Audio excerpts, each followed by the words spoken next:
Vice ganda It's Showtime family unbothered nagsasayaw sa gitna ng ulan. Hindi na nga kinakaya ni Vice ganda ang sunod-sunod na stress dinaranas niya ngayon. Sa ngayon kasi ay inaantay na lamang ang desisyon ng MTRCB hinggil sa 12 araw na suspensyon ng kanilang ipinataw sa noontime show na It's Showtime.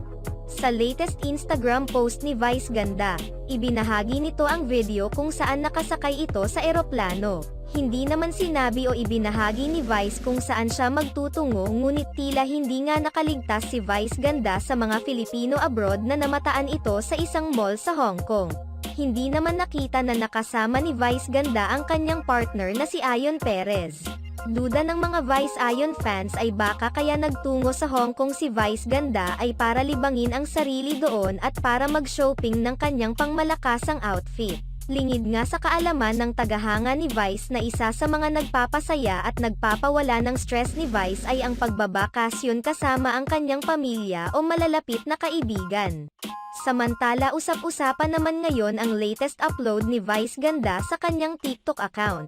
Mapapanood sa video na kompleto ang It's Showtime family na sumasayaw habang umuulan sa kantang I'll Be Missing You. Ngunit ang mas umagaw nga sa atensyon ng mga netizens ay ang naging caption ni Vice ganda sa videong ito. Ayon kay Vice ganda, "Life isn't about waiting for the rain to stop, it's about learning to dance in the rain. And we dance together as a family." Ayon sa madlang people ay mukhang alam na ng It's Showtime family ang resulta na kanilang ginawang motion for reconsideration sa 12 days suspension na ipanataw sa kanila ng MTRCB. Kaya naman nagbahagi ng video si Vice ganda na nagpapakita ng kanilang pagiging intact sa kabila ng sandamakmak na problema.